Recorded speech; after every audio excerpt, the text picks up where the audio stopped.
Gary Vaynerchuk, host of Wine Library TV, a.k.a. WLTV, and this is BBQ Central. We'll do it live. Okay. Do it live! I'll write it and we'll do it live! So to get that perfect barbecue, you use wood. Are you sure it's safe? Whatever. We put the lighter fluid on, strike the match, and... Oh! Should we call the fire department? That might be a good idea.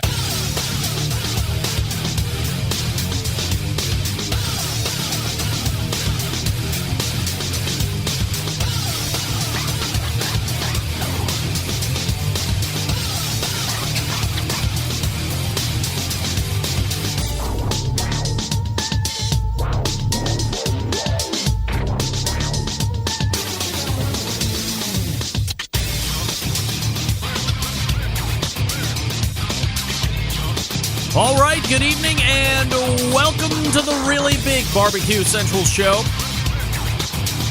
This is the show that talks about all things important to the world of barbecue and grilling. We broadcast live and direct from the Rock and Roll Hall of Fame city of Cleveland, Ohio. It is the barbecue capital of the North Coast. I'm your program host, Greg Rempe. Happy to have you aboard here on your Tuesday evening. If you want to get in touch with the show this evening, if you have an email question you would like to get off to me but don't know the email address, let me help you out with that. You can get in touch with the show by sending an email to Greg at bbqcentralshow.com or on the Twitter and Instagrams at BBQ Central Show. Anything else you want to find out about the show can be found at the main website, thebbqcentralshow.com. And here's what's happening in case you didn't get the newsletter. Coming up first in that first ever so coveted interview segment in about 12 minutes from now, it is the third week of the month. And we know what happens when the third week of the month rolls around. Of course, we get a visit from multiple time, if not the most successful and prolific author when it comes to live fire, barbecue, grilling, coals, smoke, wood, all of that, all encompassing. He is a cooking class instructor. He is a TV show host. On top of all of that, Steven Raichlen will be joining us, Barbecue Bible.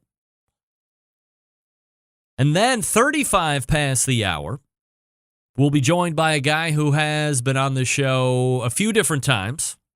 We've had a number of really good barbecue and grilling-related conversations. This coming weekend, believe it or not, the Houston Livestock and Rodeo / barbecue competition will be taking place.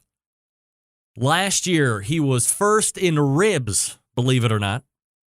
He is the vice president of Head Country. Paul Shoddy will be joining me. And we'll talk to him about what it looks like from a competition setup this coming weekend, what his shot of winning the Houston Livestock and Rodeo might be, the overall hype of the event. So looking forward to catching up with Paul. Then we'll move to the second hour. I am always humbled and looking forward to this barbecue conversation when he comes on. He is a barbecue editor for Texas Monthly Barbecue, but before it all became way too popular and everybody wanted to have one, he was the very first full-time barbecue editor in this country. Thanks to Texas Monthly, we will be joined by none other than the world's very first barbecue editor, Daniel Vaughn from Texas Monthly Barbecue. And then to close out the show, we will be joined by a fellow named Brad Taylor. He is from Barbecue for Life, BBQ, the numeral 4 life.net is his website. That's a restaurant website. And if you are a fan of the show, if you diligently follow the live feed, or if you are a subscriber on podcast, you know I did a story about Brad. I don't know if I used his name last week or not, but this was the guy who had his likeness kind of ripped from Dickey's Barbecue Pit. I was able to track him down thanks to friend of the show, John Dawson, out of Boise, Idaho, which is where Brad is from as well. and we'll talk to him about that whole situation. And there is quite the story that goes on about what happened originally and perhaps how it's all been rectified since that initial reporting. So that's what you have to look forward to here in this show. Steven Raichlen in about 10 minutes. Paul Shoddy after that. Second hour, Daniel Vaughn, Texas Monthly Barbecue. Brad Taylor helping me close out the show. All right, I want to mention this first before I run out of time. This is typically where I tell you to make sure that you subscribe to the podcast. I'll get to that here in a second. But aside from the Houston Livestock and Rodeo, this weekend also is going to be the re-unveiling or a new year of start for the Smithfield Guinea Pig Competition. This one near and dear to a lot of competitive barbecuers, especially on the West Coast, or if you happen to know Matt Dalton when he was out there competing before he passed away in a very untimely fashion. That competition is going to be taking place this coming weekend. Now, you know me, when it comes to the guinea pig contest, I love the concept. I know some people feel like they want to bring their own meat to a competition. And hey, if that's your thing, then the guinea pig is not your style of event. However, if you're looking to get into competition barbecue, you don't want to spend a boatload of cash to try it out. If you take part in a guinea pig style, and there are not a lot of these competitions around, maybe 4 this year. Got one over in California. I think they're going to do another one in Virginia. There might be a few in the center portion of the country, although I do not have confirmation of that yet. But I think it's $400 or $450. All meat is supplied. Everybody's on that level playing field. So you have to be able to show your Pitmaster skills, but it pays deep, 10 deep overall, 10 deep through categories.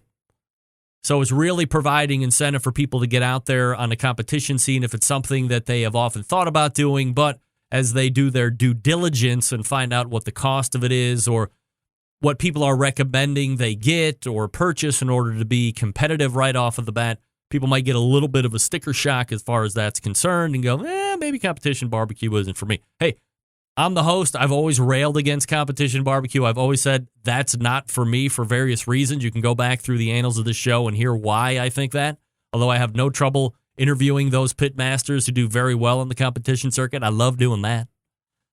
That's why the show is so great, because people will come on and talk to me about why they're competing and how they're competing and why they're winning.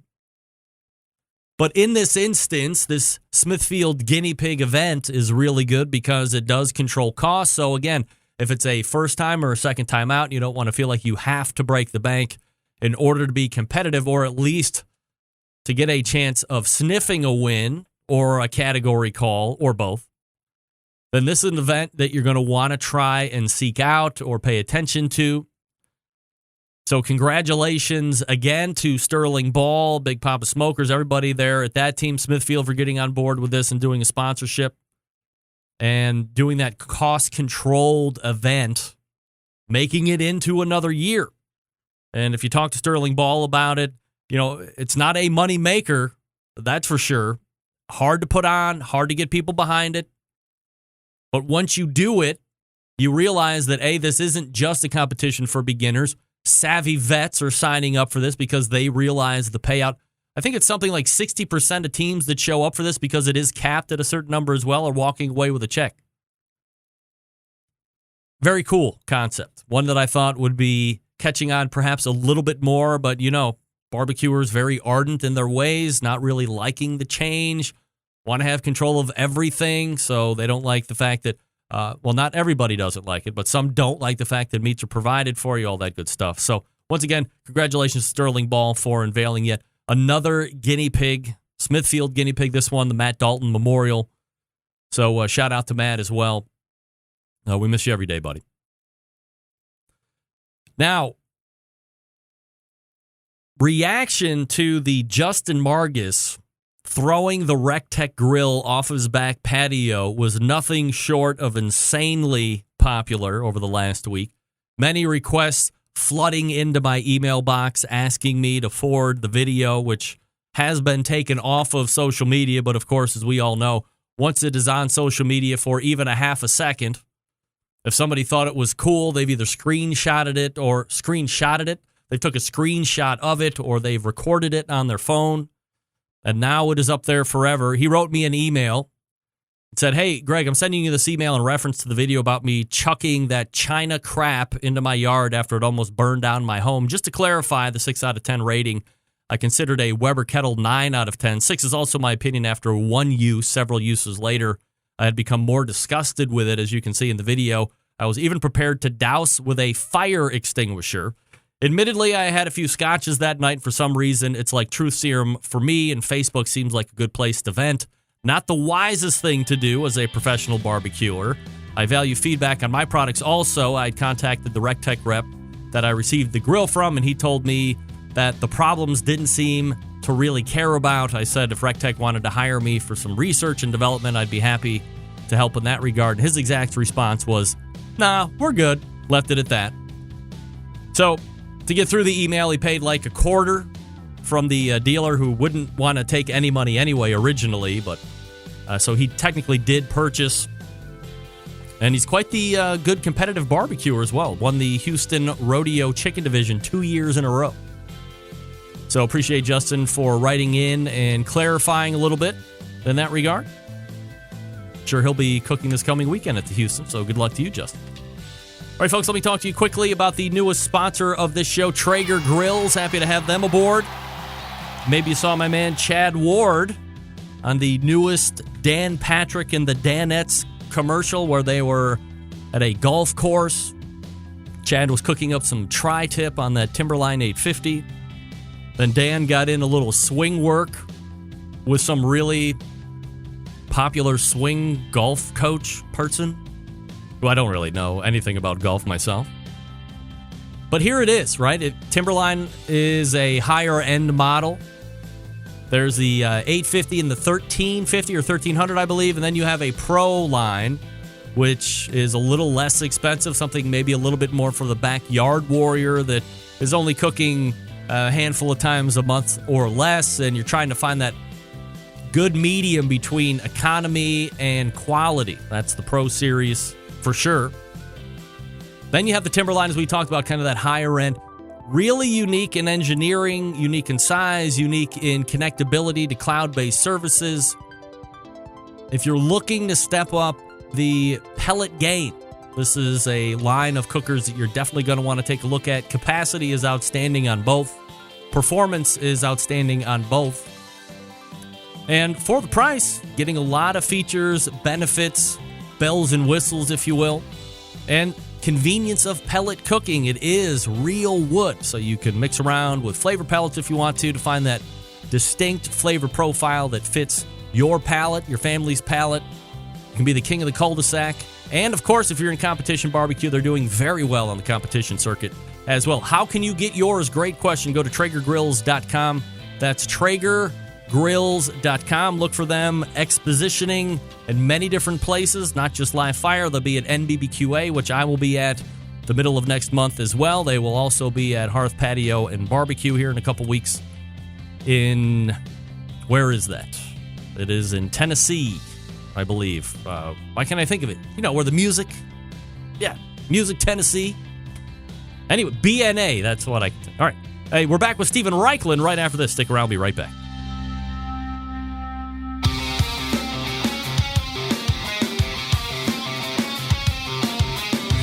Broadcasting live from the BBQ Central Show studios in Cleveland, Ohio. You're listening to the BBQ Central Show. Once again, here's your host, Greg Rempe. All right, this portion of the show is being brought to you by Butcher Barbecue, makers of award-winning injections, marinades, rubs, seasonings, barbecue sauces, and grilling oils. Have you tried the grilling oils? Oh, come on now. All the Butcher's Barbecue products tested on the competition circuit as well as in the backyards throughout this country and worldwide. Be the pitmaster and the king of the cul-de-sac in your neighborhood. Visit ButcherBBQ.com to stock up right now. That's ButcherBBQ.com. Always trust your butcher. By the way, the name of the city that I was trying to think of, Nashville, Tennessee. Thank you. Thank you, Raleigh Smoke, for that. All right, my first guest is seen right here each third Tuesday of the month. He is a 2015 BBQ Hall of Famer. He is a TV show host. He is a barbecue cooking class instructor, a multiple-time author, perhaps the most prolific live fire cooking and grilling author that we have ever seen in our lifetime. We race to the hotline and welcome back friend of this show, Steven Raichlen, joining me. Steven, how are you, buddy? Good, Greg. How about you? Absolutely fabulous. And I know, unlike most times where we find you relaxing in Casa de Raichlen, you are on location this time shooting Project Fire, correct? That's right. We just arrived at the beautiful Alisal Guest Ranch in Solvang, California. And we'll be here for the next 10 days shooting the first season of the new series. From a high level, Steven, what is Project Fire TV shoot going to be exploring or covering versus some of the other shows that you've done in the past? Well, Project Smoke obviously focused solely on smoking. Project Fire, we're moving back to grilling, which of course is how I started in this business and has always been an abiding interest of mine. We'll continue to do some smoking, but we're really focusing on live fire and all of its manifestations. Also, brand new this year, we are introducing a series of field trips. So we're going to be shooting on location in the Santa Ynez Valley where the Alisal Ranch is. We're shooting in Los Angeles. We'll have guests come on the show. There'll be a wine component. We'll be discussing wines and how they relate to barbecue. We'll be having guest chefs and visiting some of my all-time favorite restaurants on the West Coast. What is the all-time favorite West Coast restaurant? Is it George's or somewhere along these lines?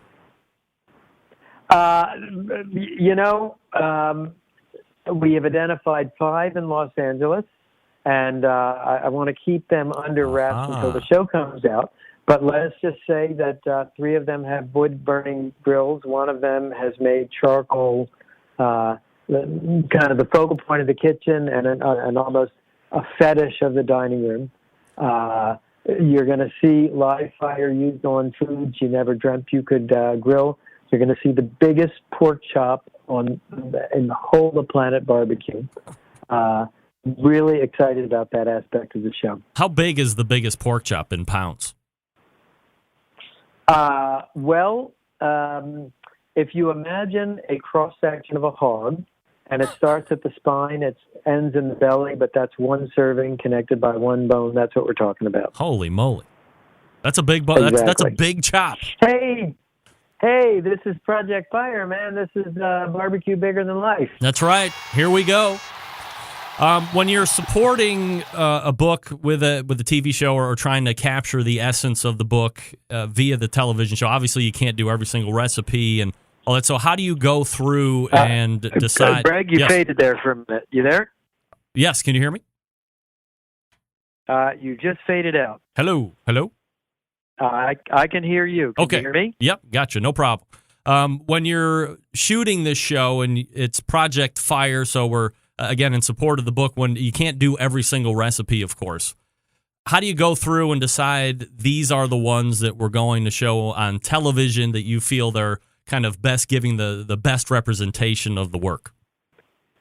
I'm glad you asked that question because that is the single hardest thing about the show is deciding what to keep and what not to do. Now, happily, we plan for this to be a many-season series, so whatever I didn't get to this year will fit in next year. But it's a fairly complex formula. I'm theming the shows. The episodes are built on themes. One theme is on Southern California. One theme is on grilling from a vineyard. One theme is on seafood. We've got a show called Barbecue 24/7, which starts with breakfast and ends with a late-night snack. So, to some extent, the themes of the show dictate which recipes I'm going to use. But, there's also, if you've watched Project Smoke, that I try and demonstrate as many different grills and smokers as possible. So you've got to pick the right dishes to match up for the right cookers, to match up for the right kind of fuel. Ideally, you want a meal that sort of makes sense and would be something pleasant to eat. Plus, we've got to mesh with our guests and with the field pieces. So the short answer to your question is I make lists, I scratch them out. I make more lists, I scratch them out, and it's a real intricate puzzle to come up with the final roster. Ultimately, is it your call what makes it, or do you submit whatever your final idea is and then it gets passed up to somebody else that decides what's going to be cooked? No, actually, the buck stops here. However, I will say that this is a collaborative effort. And if you've watched the show, Chris, our chef, Nora, our stylist, Matt, our producer. So, obviously, we're all discussing the choices, what makes sense, and Chris has to worry about what shipments are going to come in, and can he get the spiny lobsters on such and such a day. So that enters into it, but the final choice resides with me. Steven Raichlen joining me here on the show, BBQBible.com. His website, of course, is what's the website for the television show? Is it different than, is it projectfire.org or .com or something like that? Yeah, I imagine it would be Project Fire. We haven't set up the website yet. The show's going to launch Memorial Day weekend, so we still have a little bit of time for that. But, you can find out details on BBQBible.com. When you talk about Southern California barbecue, that is inherently, as you would think of brisket or sausage with Texas, pork with the Carolinas, tri-tip comes to mind when you talk about that Southern California style of barbecue. If that even, I guess people would decide to argue if it's barbecue or not. I think it is, because that's kind of that region or what that area is known for. Do you do kind of that prototypical tri-tip recipe with the red oak and the pinquito beans and all that good stuff? Tri-tip will be on the show. We'll also do grilled artichokes, which are a slightly lesser known, but very much equally a part of the grilling of this part of California. Artichokes are? Artichoke, well, sure. Gilmore, wow. 90% of the America's artichokes come from Gilmore, California, wow. Which is very close to here. And wood artichokes, it's funny. I was working on my scripts and my intros today, and I was sort of trying to remember. Well, the first time I had grilled artichoke was at Walt's Wharf in Seal Beach, California, but then I had it shortly thereafter in the Napa Valley. And I've had it, in the grilled artichokes in Los Angeles. So, maybe one of those great ideas that sprang up in many places at once. Stephen, when the show concludes on television, have you found that, each season there's already talks for another season, or is it an instance where the season has to come to a close first, certain things are evaluated, and then there is talk of doing something else? How does the business end work?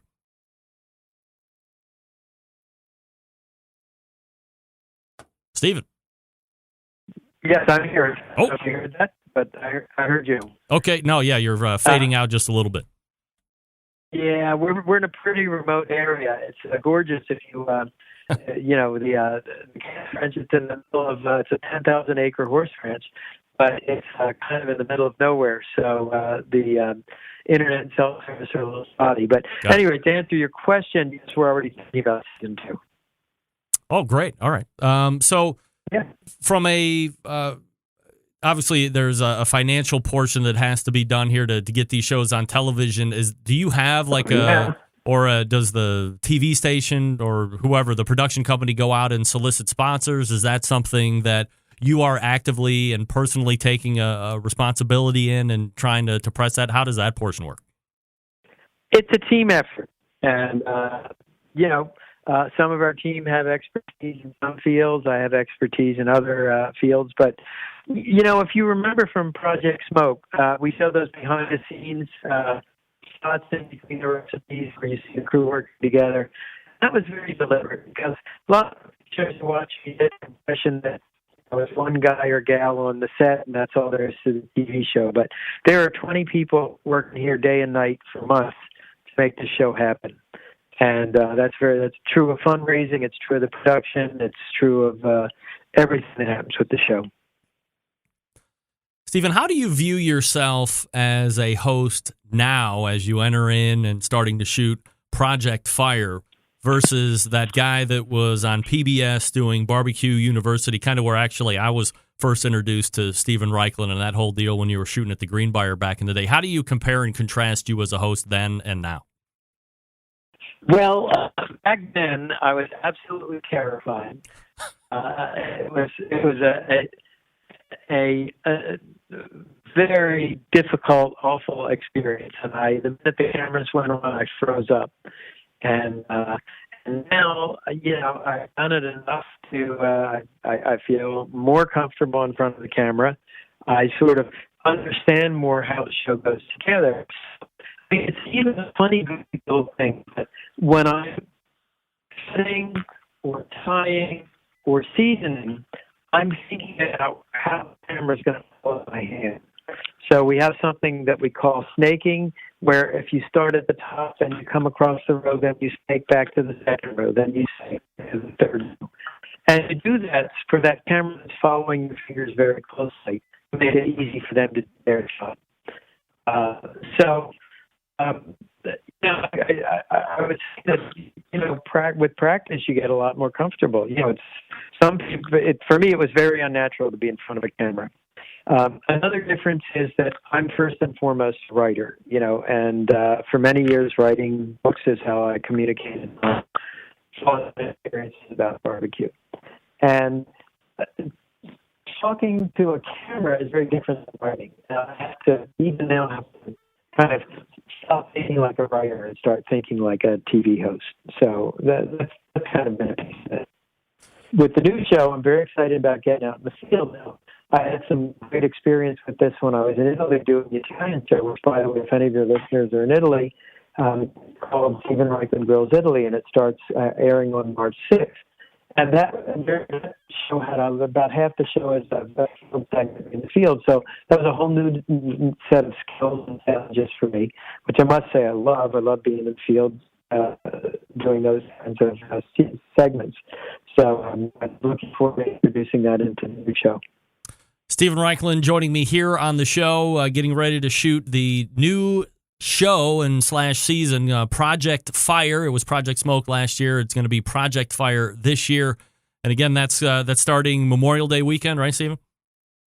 That's right. All right, Memorial Day weekend.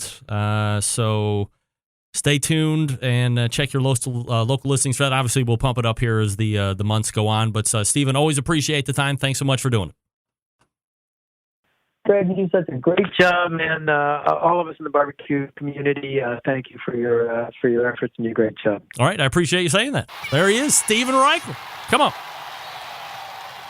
Well, I got to be honest, that connection was a little brutal. The Traeger Grills hotline. Yeah, a little brutal.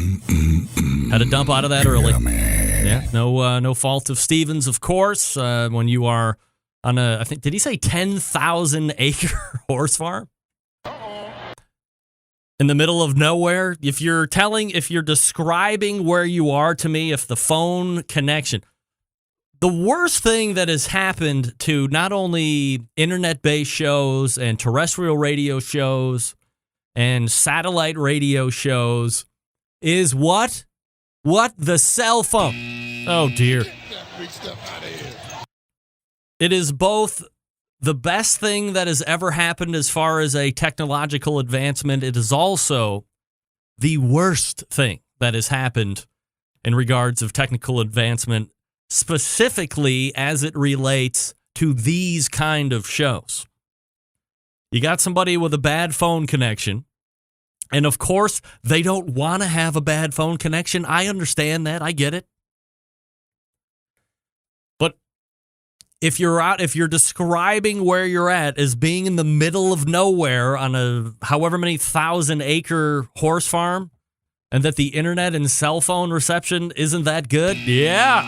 Well, if I can't make out 50% of what you're saying, things aren't going very well. So we'll dump out. And I had a bunch of great questions that I will reline up for Steven when he gets back into a little bit better cell phone and or internet coverage, but I appreciate him taking time out before they start the shooting of this show, Project Fire.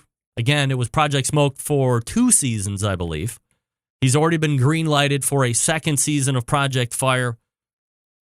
And that's really, kind of what I'm interested in. When you have a cookbook and you have so many different recipes, different ways of doing things, how are you, bringing a fresh approach to it? Do you have to bring a fresh approach to it? Will people just constantly watch?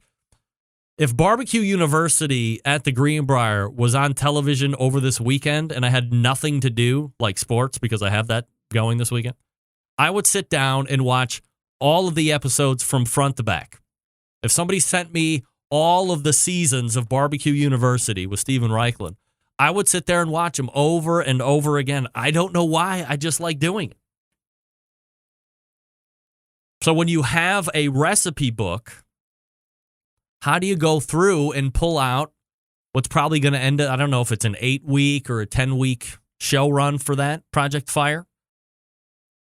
But how do you pull out those, 24 recipes? He usually does 2 or 3 each show. Maybe a side dish, a couple main dishes, some fruit, things like this. I remember back in the day on BBQ University when he did huli chicken on the spit. He was just like glazing it with that huli sauce. I was like, wow, this guy is a genius. And he said he was scared to death on television. I had no idea.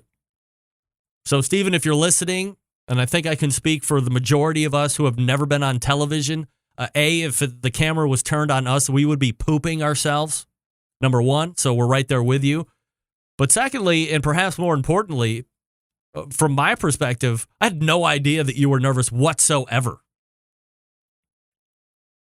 Backyard Barbecue Show saying, if you're not watching the live feed, you were missing out on, I believe that image was from Primal Grill. He's got that big ranch kettle in the back.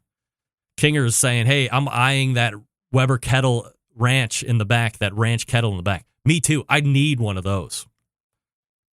He's also saying that Steven recipes are easy. So that's the key. That was one of my main great, important, well thought out, prepared questions that I was going to be asking him, which is this. Do you think you could do chicken or ribs and pork butt and brisket in varying ways season after season, but really just like those 4 or 5 things and keep doing that?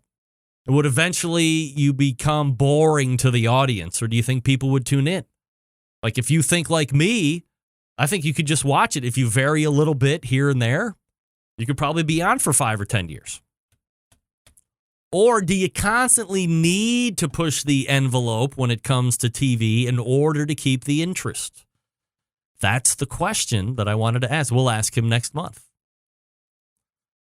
By the way, Sam, the cooking guy, is opening up a new taco restaurant at some point soon in the Southern California area. And we're going to be talking to him pretty soon in the next handful of weeks. How about that?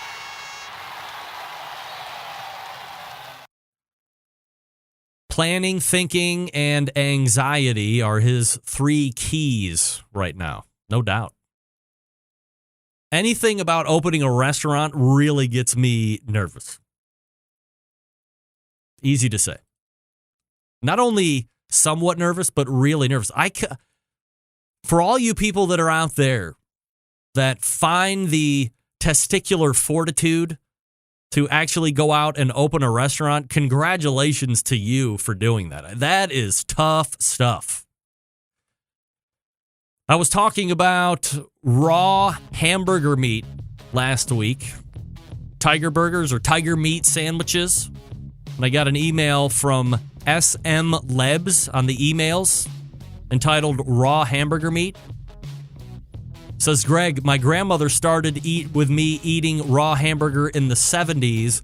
I love it with salt. What? Come on, SM Lebs. Are you really eating raw hamburger meat? Your grandmother was giving you raw hamburger meat in the 70s? What's your grandmother up to, SM Lebs? Wow. I don't think I want to take part in that, to be honest. All right, folks, let me talk to you quickly about the Barbecue Guru. They are always believing in the fact that outdoor cooking should be easy. Because it can be, especially with what? The Monolith Barbecue Guru Edition Grill. The Monolith is the world's first temperature-controlled smoker with a built-in power draft fan. This means smarter control, greater freedom with automatic pit temperature control. Easily choose your cooking time and temperature and let the Monolith do all the work of a sous chef or a best friend barbecue pitmaster. With minimal effort, you now have an oven-like precision at the grill and can serve the tastiest, juiciest meals each and every time. It's giving you a consistency that you really can't get anywhere else. Now, make a note of this. If you are a fan of the Barbecue Guru, if you have a Barbecue Guru controller already, then you don't even need to buy a controller when you purchase the Monolith Grill. It has the built-in power draft fan, as it just mentioned. You get a whole bunch of really cool accessories, but you take the controller that you have, you hook it up to the fan, you are literally off and running. You don't have to go out and buy the latest, greatest controller. Now, if you want to, might I recommend the CyberQ Cloud controller?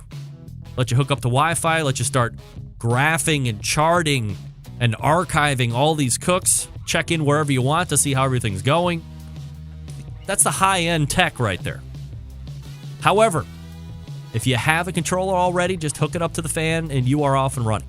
Visit the website BBQ Guru, that's G-U-R-U, bbqguru.com, or call them 800-288-GURU. That's 800-288-GURU. They will answer all of your questions. The Barbecue Guru continues to be a breakthrough in barbecue technology. We're back right after this with Paul Schoddy.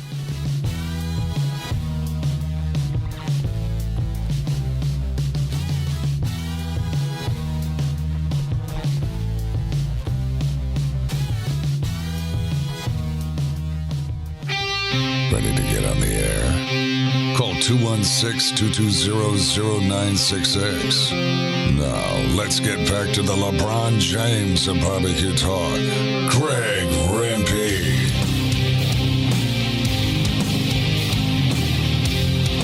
All right, welcome back. This portion of the show being brought to you by cookinpellets.com. Your number one source for quality wood pellets for all your pellet-driven cookers. Visit cookinpellets.com for more information, or you can purchase there as well. If you would prefer to buy from the biggest online retailer in the world, you can go to amazon.com, search Cookin' Pellets, C-O-O-K-I-N, cookinpellets.com. You can purchase there as well. Don't forget, go to cookinpellets.com and download their free app. You can be alerted to great shipping rates when they happen, also recipes, video links, all the good stuff. My good friends over at cookinpellets.com.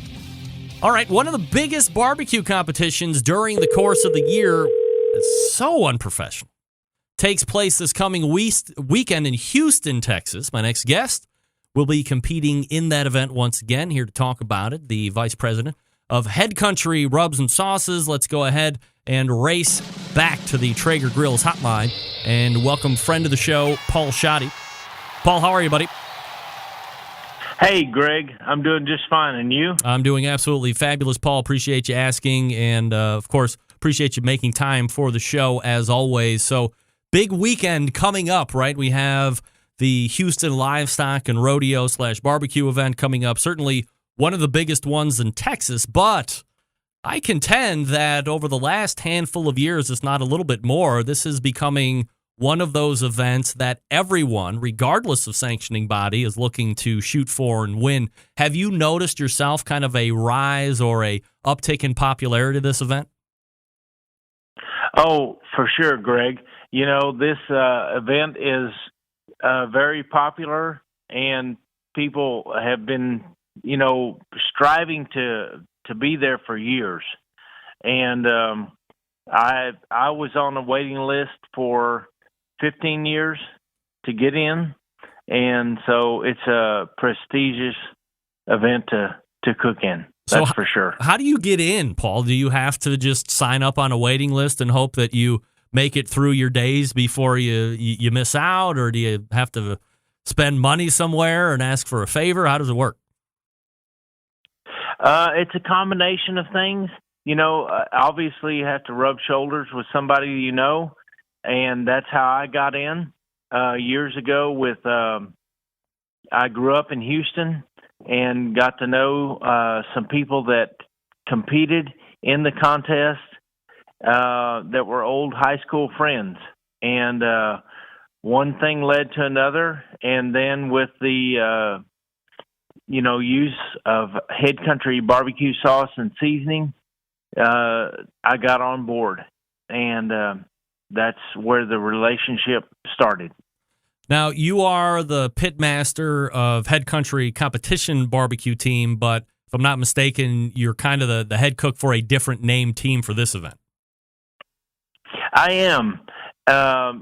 Interestingly enough, Greg, I met some guys over 15 years ago with Wild Game Crew, and that's how I'm on that team now, and got associated with those people a long time ago, donating barbecue sauce and seasoning, but then started competing with them, and this will be my 4th year, and last year we did real well. We ended up 3rd in ribs and 5th overall.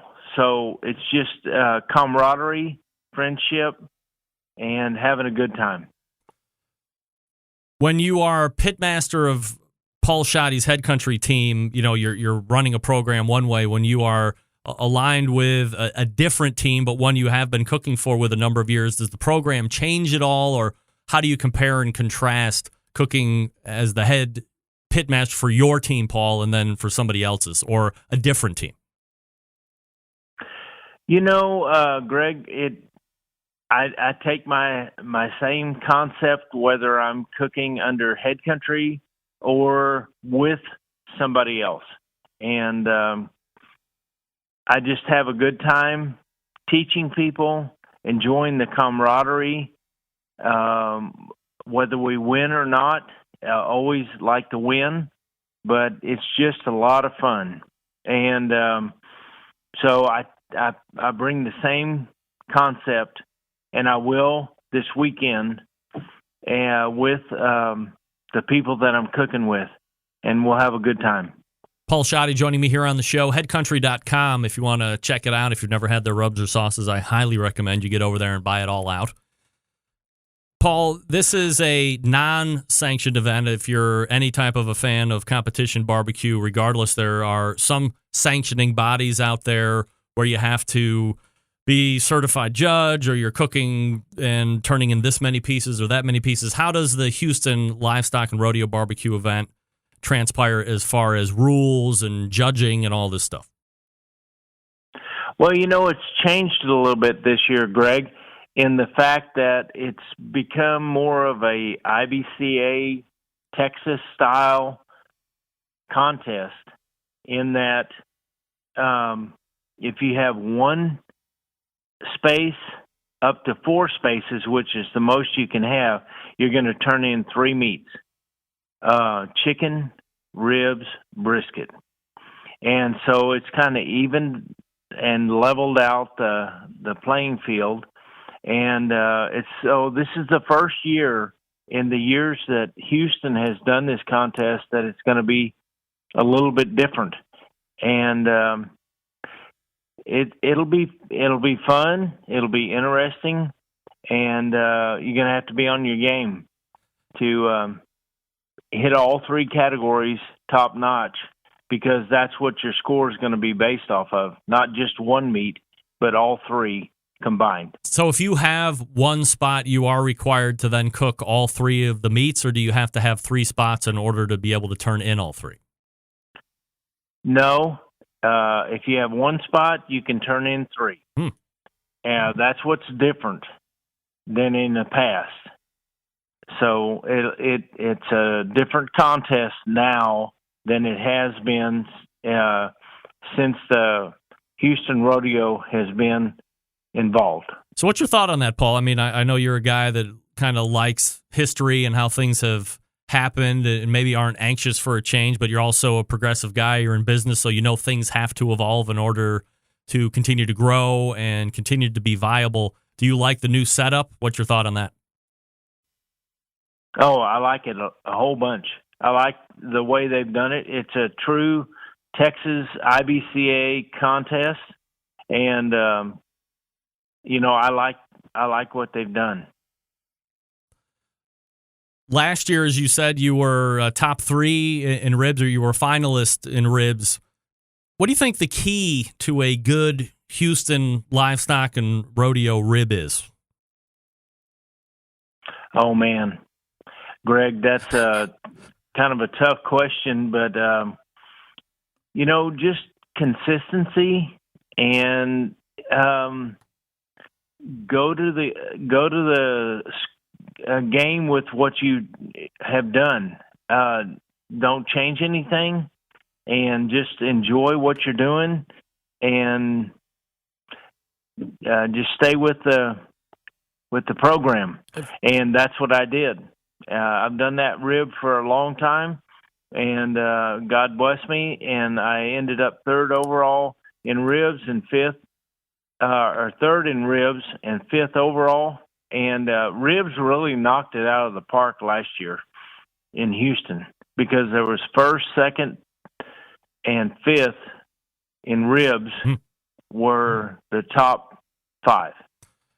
From a flavor profile standpoint, Paul, do you find that Texas is a little bit more of a savory type of a profile, or in this regard, will they like a bit of a sweeter rib?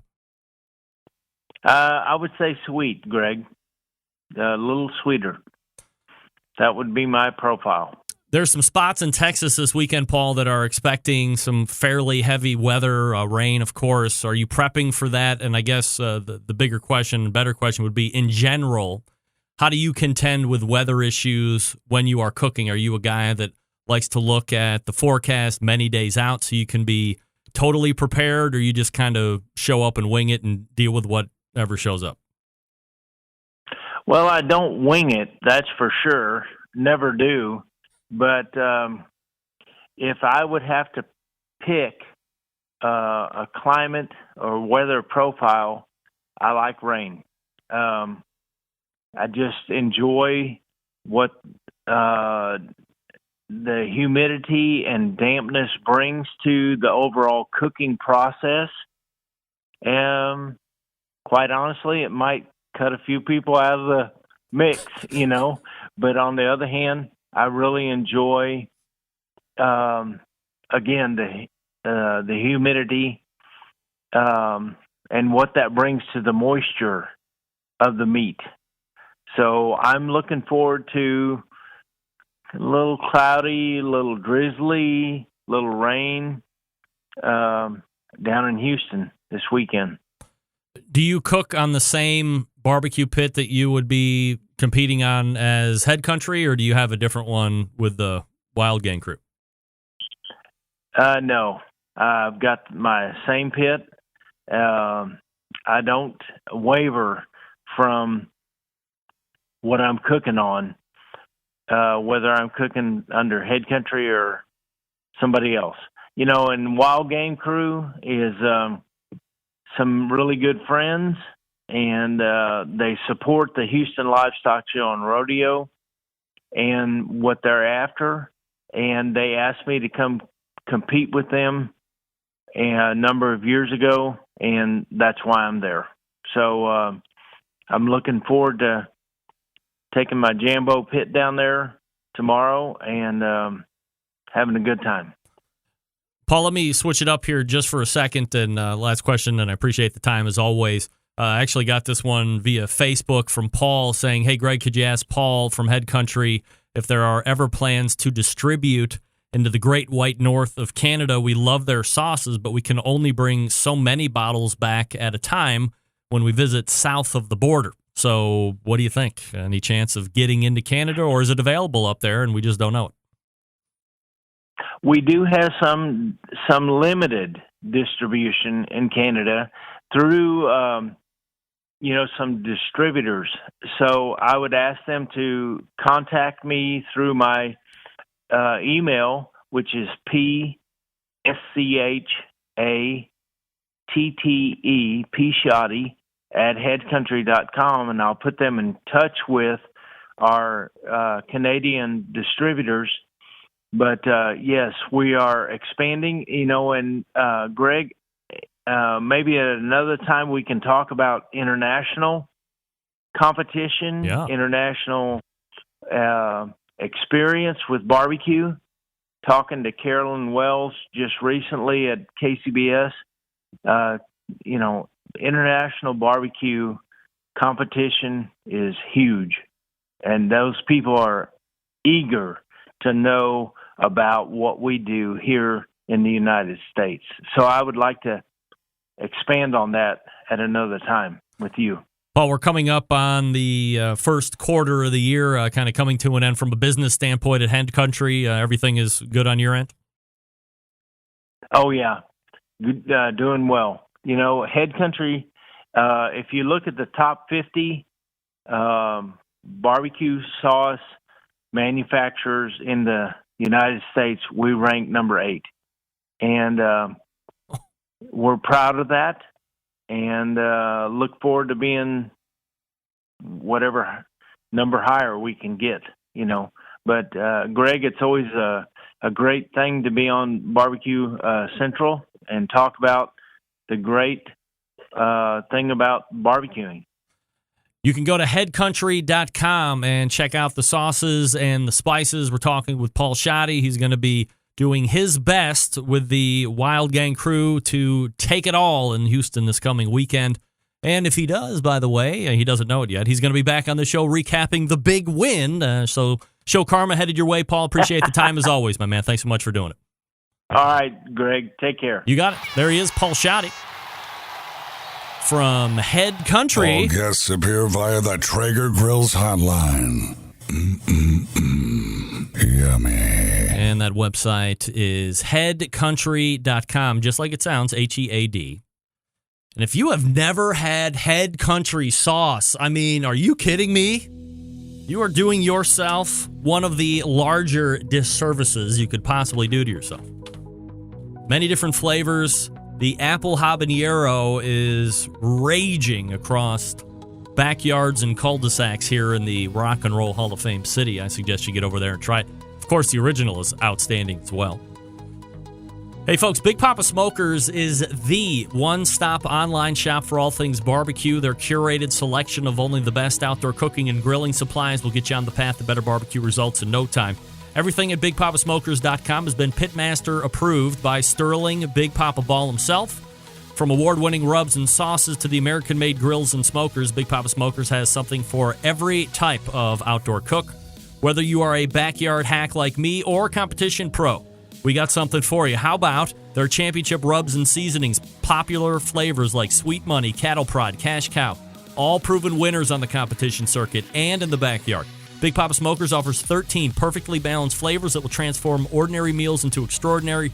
Whether you're cooking to impress judges or grilling for family and friends, Big Papa Smokers does not disappoint when it comes to the rubs and the seasonings. Pick up a bottle at BigPapaSmokers.com.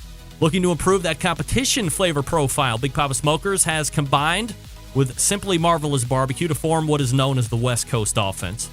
How about sauces? Sure. They own Granny's barbecue sauce. It's an award-winning barbecue sauce. Look for the new go-to barbecue sauce that will please everyone. Granny's traditional yet powerful flavor reminds us why we fell in love with barbecue in the first place. You can find Granny sauce and other top-rated barbecue sauces at BigPopSmokers.com. And aside from their premium selection of rubs and sauces, they also offer the very best pellet and charcoal and wood cookers available today. Looking for a versatile smoker, easy to use? Check out the Mac 2-Star Pellet Grill.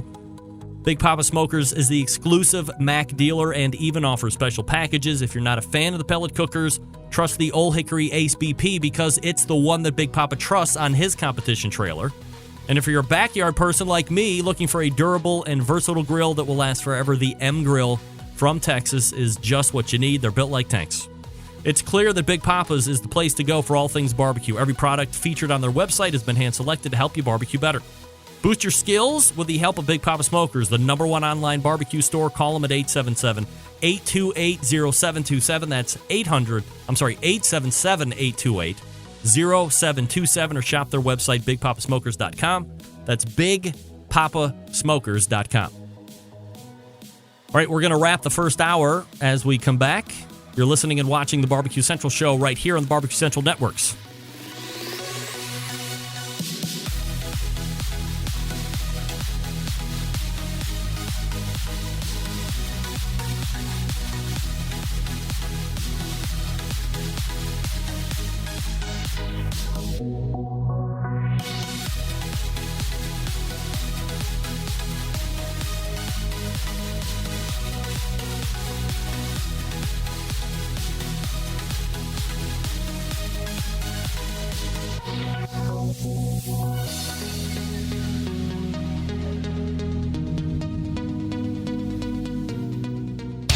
Big name interviews, advice on cooking brisket and ribs, and the only host willing to share his honest opinion on all things important in the world of barbecue. It's the BBQ Central Show.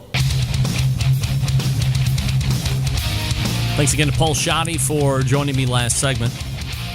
Paul's a beauty, man. He is a legend, both from a Pitmaster's side and business side as well. Maybe you didn't hear him say that Head Country, top 8 barbecue sauce out of all barbecue sauces. Hey there, friend. Take a stroll down your neighborhood grocery store barbecue and grilling aisle. There's aisles these days. Remember, like 5-6 years ago, you might have like a quarter of an aisle, maybe. You go to Giant Eagle in Cleveland, Ohio right now, and you have a solid aisle of sauces and spices and rubs and injections and accoutrement. It's legitimate business right now, folks. Do you see all those barbecue sauces? A veritable cornucopia of different manufacturers and kinds and flavors and varying degrees of liquid smoke. Head Country is top 8. Oh, wow. That's crazy. Their website, by the way, is headcountry.com. If you haven't checked out the sauce, highly recommend it. Paul Shoddy has a great chance at winning. You know who else has a great chance you know who else has a great chance at winning? Our Texas embedded correspondent, Doug Scheiding. Doug, who are you ringering for this weekend? Who paid the Doug Scheiding high-dollar hitman tab to bring you in? Doug Scheiding, a world championship Pitmaster, award-winning, by the way. So that'll be coming up this weekend.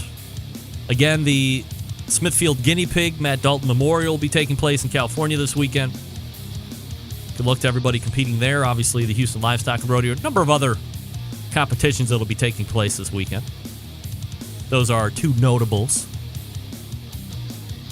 Darren Worth was the one that won it last year. That was kind of like the send-off one that he's kind of won everything after that. Except for Memphis in May, right? Still hasn't won Memphis in May. We're going to be following up on that with him. That's literally the last thing. He's won everything else. That's what's left to win for Darren Worth and Sherry Worth. Will that be next on the hit list for them? I guess we'll see.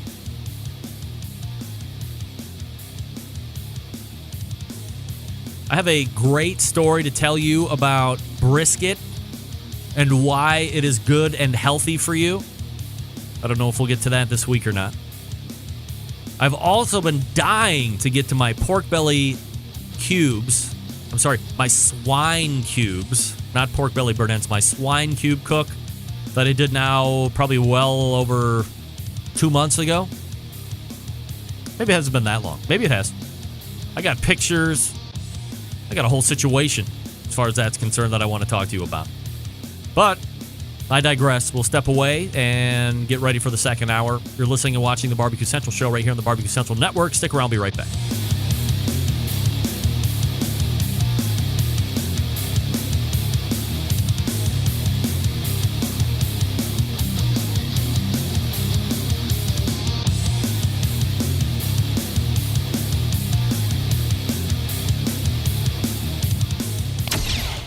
Greg Rempe, host of the Barbecue Central radio show. And you are listening to BCRN, all barbecue and grilling all the time.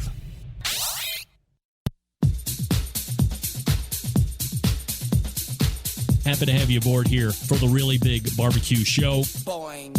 We cook because we have to, and we grill because we want to.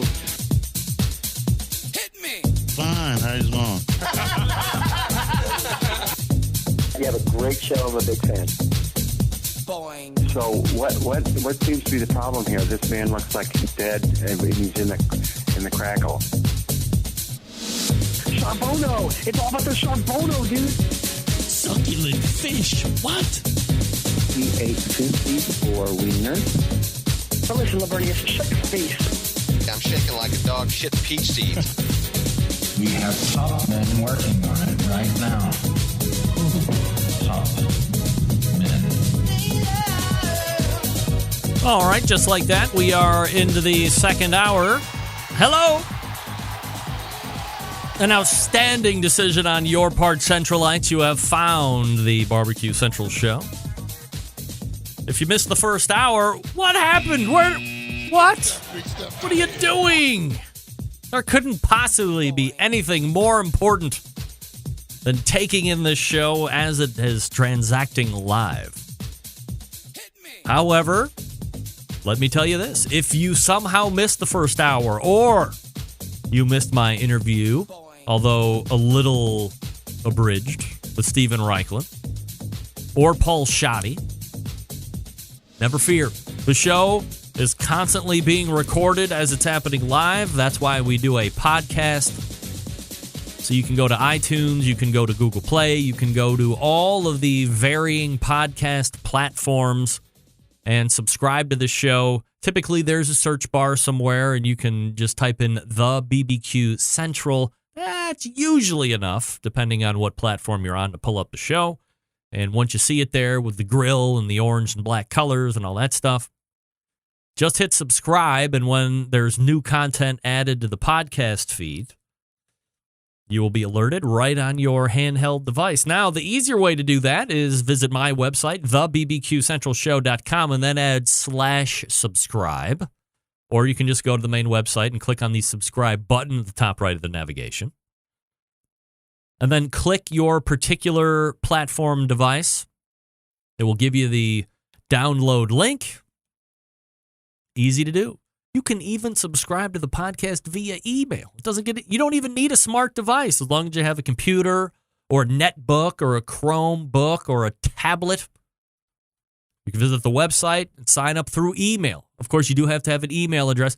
I am asking for a monicum of technical savvy on your part, the listener. But everybody has an email address right now, right? You can even go to the library if you don't have a computer, but you have an email address, and take in the show once a week that way. I'm trying to make it as easy as possible to consume this show at your convenience. Live is the best way. But if it's got to be podcast, then it has to be podcast. That's why I do it. Still to come on the show, Daniel Vaughn, Texas Monthly Barbecue. After that, Brad Taylor. Email from a listener. Hi, Greg. I just wanted to correct something in your Davy Crockett grill read. Oh, boy. Love how this is starting out. Let me tell you something. If you're starting out an email to me with, I just wanted to correct something, and you're pointing it in my direction, there's a pretty good chance we might be at odds right off the bat. However, I'm working on sensitivity, so I digress. You say that these can run off your vehicle's inverter. This isn't factually accurate. This particular model actually runs on 12 volts. It plugs directly into a cigarette lighter, therefore not needing an inverter.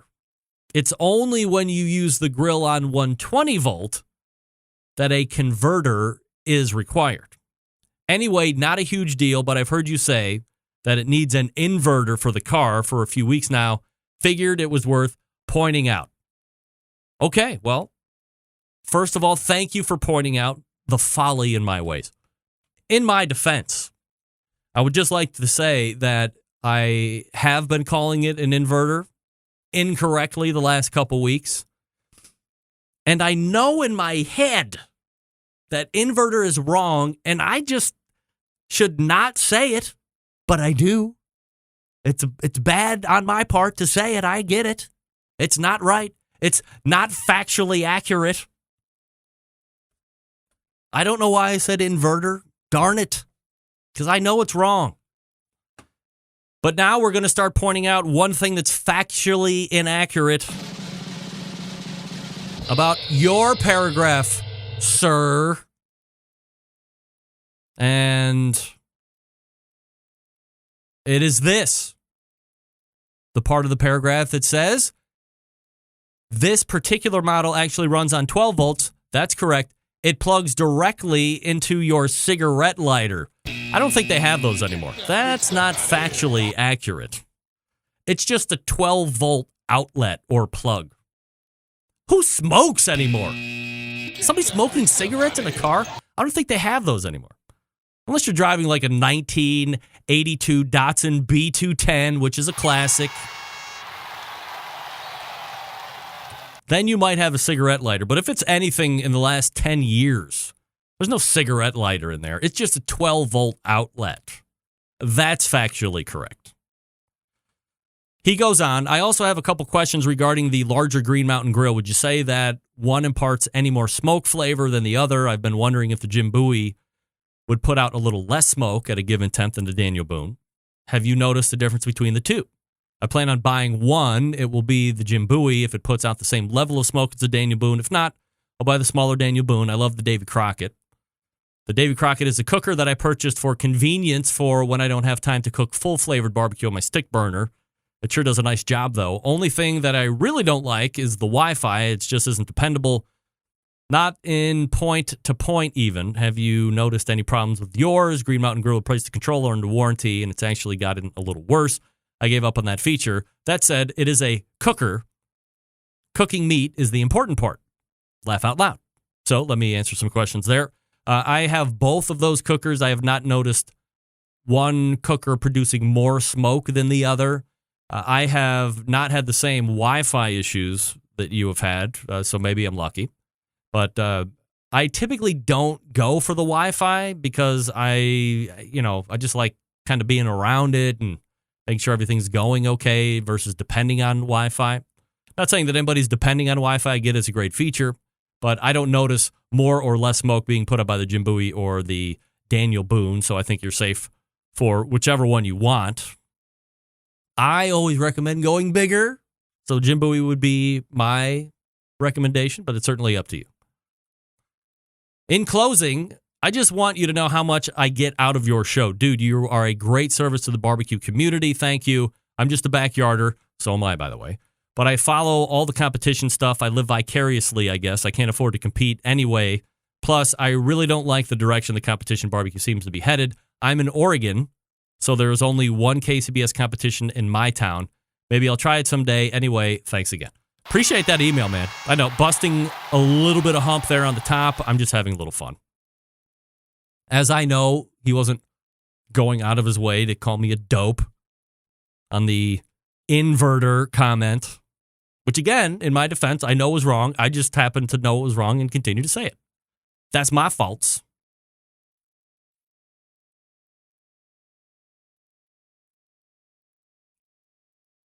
No names. John Dawson weighing in with an email. Here we go. It's modicum, not monicum. Get out of here. What is this? Critique me? I'm speaking for 120 minutes straight, except for about 10 seconds worth of break in between reads? And you're going to tell me about monicum or modicum? Get out of here. Come on. Monicum. It's a nonalum of advice I want to give you. Just a bit. A nonalum. Not too much. I don't want to get crazy. Email from Jeffrey. Hey, Greg, I'm listening to the show and podcast and heard Meathead's idea of a special edition. That idea totally rocks. A whole show or special edition show showcasing Meathead and maybe or maybe not Dr. Greg Blonder doing nothing but Facebook questions and email questions or whatever comes to mind. Just one humble man's opinion. Show's great as always. Jeff Stone. You can find him at Grandpa's Pride Barbecue. Thank you, Jeffrey. I don't want to get off on too much of a tangent. A tangent, you see? But Mr. Stone has one of my favorite first names ever, Jeffrey. Because, as we all know, my favorite female on Food Network is who? Ina Garten, that's right. And her husband is named Jeffrey.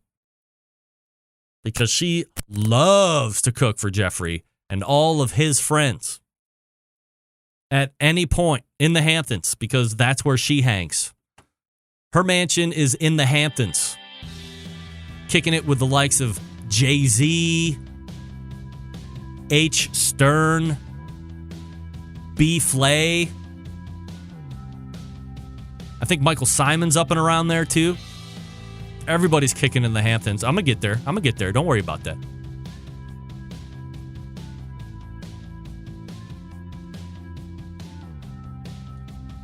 Daniel Vaughn coming up next. Cook Shack manufactures smoker ovens for barbecue lovers with any amount of experience, whether you barbecue in the backyard, on the competition circuit, or in a 5-star dining facility. Cook Shack has the unit that will do the job, and with a full line of barbecue sauces, spices, pellets, and wood chunks, it's the perfect one-stop shop. Cook Shack strives to be your barbecue resource center by offering cooking classes, online recipes, how-to videos, 2 blogs, Smokin' Grilling 101s, and a video cooking classroom. Check out their website at cookshack.com or follow them on Instagram, Facebook, YouTube, Twitter, Pinterest, Google+. Get advice and share your passion for barbecue on their world-class barbecue forum. They still have one of those. Cook Shack pellet-fired smokers are the choice of champions because they were designed by a champion, Ed Fast Eddie Morin, who, if I'm not mistaken, is going to be on the show in maybe 1 or 2 weeks' time. So stay tuned for Fast Eddie. The FEC 100, PG 1000, always customer favorites. The PG 1000 can double as a smoker and a grill. Low and slow, hot and fast, the pellet grill line gives you the most for your money. Cook Shack residential electric smokers are the #1 smoker in the industry. High quality means high durability and versatility. Anything you can cook in your oven, you can make in a Cook Shack. Passion and dedication drives Cook Shack's manufacturing, with quality always being at the forefront. Get the best in barbecue since 1962. Call this number, 800-423-0698. That's 800-423-0698, or visit the website cookshack.com. That's cookshack.com.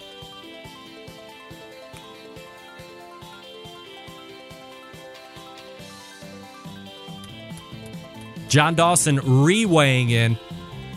Dude, I said no names, please. Oh, rule number 1 violate. You have one job: to speak properly. I only have a totalum of responsibilities, and I'm not meeting those. It is a gargantuous titanicism of irrespectability. Almost got that out. All right, we are back with Daniel Vaughn, Texas Monthly Barbecue Editor, right after this. Stick around, I'll be right back.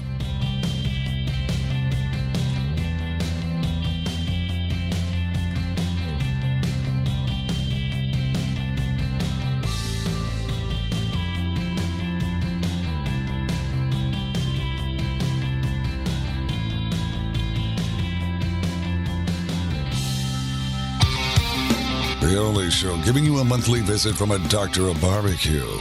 A man actually named Meathead. The author of a barbecue Bible.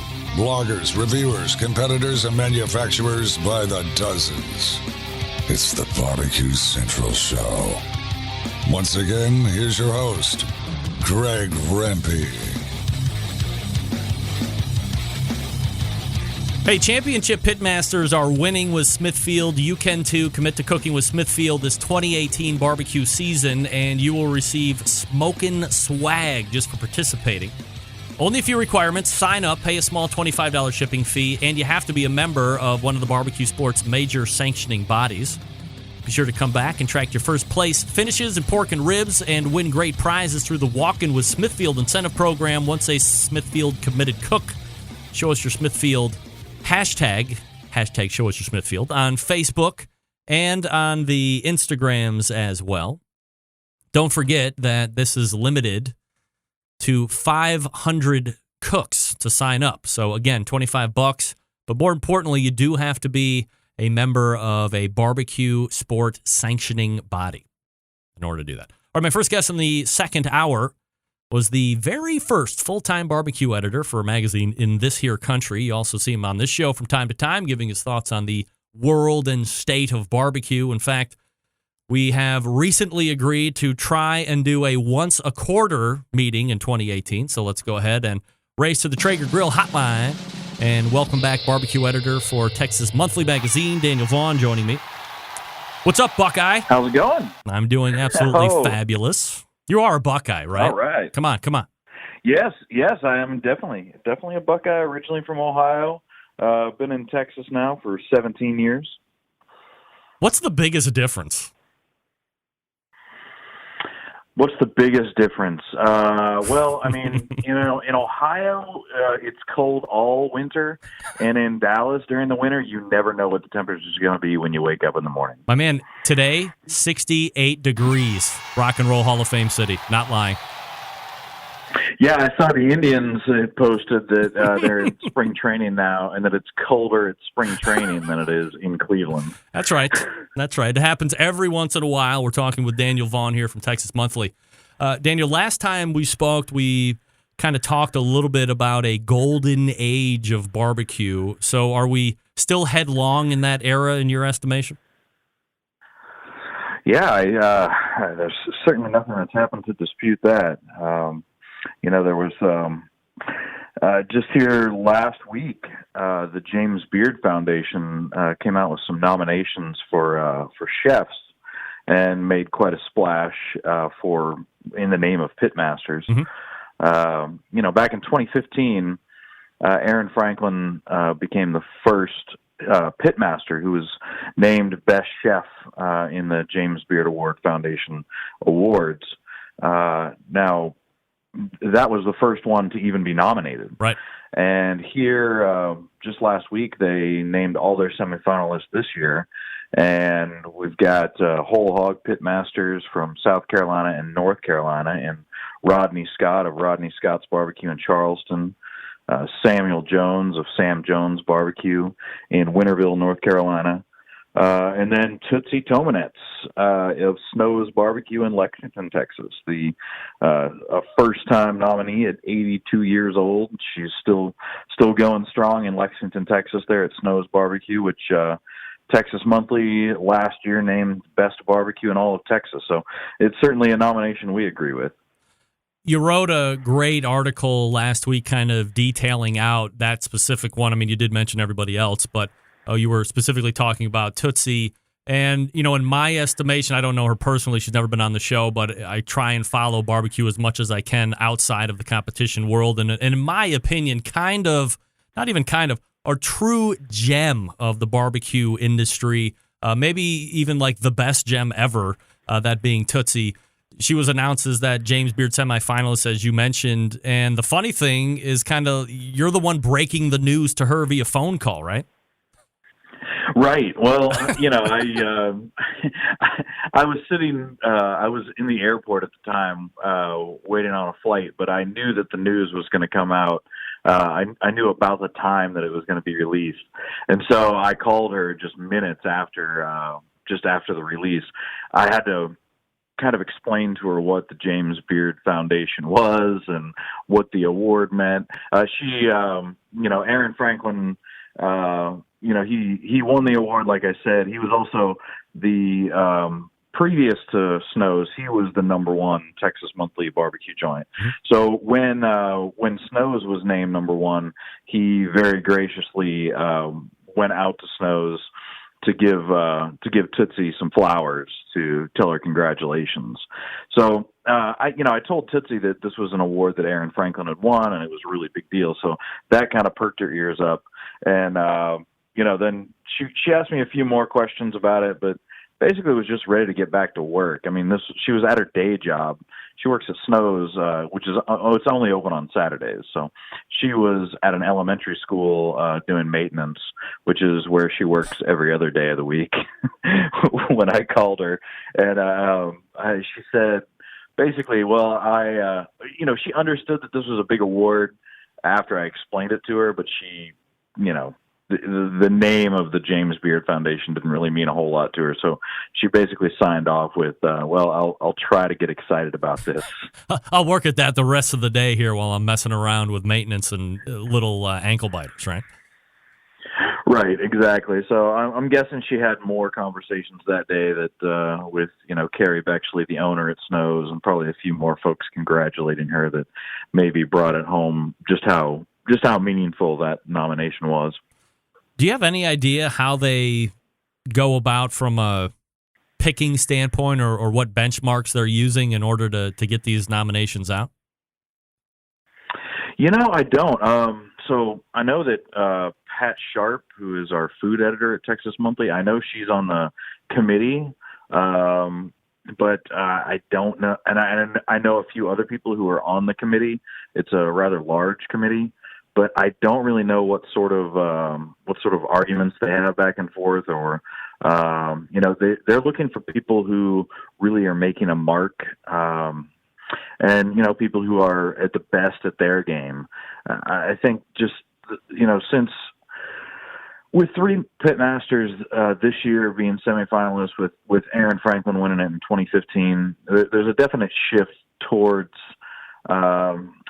categories that might not have been considered, for the elevated status of a James Beard Award. It's usually been reserved for like white tablecloth chefs and, just basically for fancy places. And they really reserved their America's Classics Award. That was the award that they handed out to, places like burger joints or barbecue joints or, taco houses, places like that. So, it really shows, the fact that there's 3 Pitmasters this year really does show a shift in their attitude towards what these people really mean to the culinary world. Daniel Vaughn joining me here on the show. TMBBQ.com is his website. Definitely worth the read each and every day, or however often you can get to that. From a Pitmaster's standpoint, Daniel, I mean, nobody has access and knowledge and being around these folks more than you. Is she one of the best ones out there currently? And if so, how long has she been at the top of her game? Well, she's been cooking barbecue she's been cooking barbecue for over 50 years now. She learned at the City Meat Market in Giddings. Then she and her husband had their own place in Lexington. And then now she's, of course, working at Snow's, as she has for the past 15 years. I mean, she's an amazing cook. Certainly amazing at barbecue. One of the things that really sets her apart, though, is the fact that she really cooks in an older style. So many Pitmasters these days rely on offset smokers, or some of them rely on those gas-fired rotisseries for much more ease in cooking. And she really does it the old way, which is burning wood down to coals, shoveling them underneath shoveling them into a pit and cooking meat directly over them. So, you go in there, if you go back to the pits at Snow's, which, you can sit at a picnic table and watch Tootsie work as you eat. You can see all the smoke rising from these big steel pits and watch her shoveling the coals and bringing them from the big feeder fire, over to the pits. See all that smoke billowing up out of there. She'll lift the lids to mop the meat with her special recipe mop sauce, and you hear that sizzle and just that unmistakable smell of fat dripping down onto coals. It's really just a fun place to go eat, just to watch that show. Open only one day a week on Saturday. So is it just to kind of keep the nostalgia and the name around, or is it a viable business one day a week? Well, it is a viable business one day a week. I mean, Wow. Tootsie, like I said, she has a day job as well. She also runs about 25 head of cattle on her land Jeez. outside of Lexington. And then Kerry Bexley, who's the owner, he does some real estate in the area as well. But they also do a lot of shipping as well. So they come in on Saturdays to cook for the public. But on Tuesdays they do a cook as well to be able to ship all the smoked meat that they send across the country. But no, it's certainly not something where it was a 7-day-a-week business and they pared it down to one just so they can keep going. It's in a rural area of Central Texas where Saturday barbecue has been a long time tradition, where the meat markets in the area would sell raw meat all week, and then whatever meat was left over in the cases would get cooked up for barbecue to be served on Saturday. They're also right down the street from a Saturday cattle auction. So Lexington is where a lot of cattle buyers and sellers show up on a Saturday morning at that auction barn, and was a place that they would always stop for breakfast. It opens not only does it only open on Saturday, it opens at 8:00 in the morning. Oh wow! And they're usually sold out by noon. So it's barbecue for breakfast in Lexington. Great story there, Daniel Vaughn joining me here on the show. Daniel, let's talk about these two words, because I think James Beard Awards being handed out and people being nominated, as you said, traditionally known in those higher or fine dining establishments with the word chef. So let's talk about that word first. Can we really call these barbecue nominees like a Tootsie or an Aaron Franklin or Sam Jones or whoever a chef? Have they gone to culinary school? Have they graduated with these requirement documentation? Or should we not be using the word chef? Well, I think the word chef is it's just showing that they are to be held in the same esteem as anybody who's wearing their whites to work. I've had an argument with some other chefs who felt like they were slighted because pitmasters are moving in on their turf, and they feel like that there should be some sort of separate category for a pitmaster. Instead of putting them directly up against the chefs, and my retort back was, well, what about the figurehead chefs? What about those chefs who now have 12 or 15 restaurants and they don't cook at any of them anymore? They just go back and forth and do quality control and maybe help set up the menu, but they're not doing everyday cooking. But those chefs, they're still plenty eligible to be put up for these awards. So, if we're not creating a separate category for them, just because these incredibly talented cooks happen to be, cooking their meat over fire instead of over a gas burner, I don't think they should be slighted in any way. But isn't the delineating factor the education or the documentation portions? Isn't that what separates a cook from a chef? No, I really don't think so. Really? I think if you talk to most chefs these days and you ask their advice, should I come work at your restaurant to learn or should I go to culinary school? They would say, come to my restaurant to learn. Right. If you feel like you need to go to culinary school later, go ahead.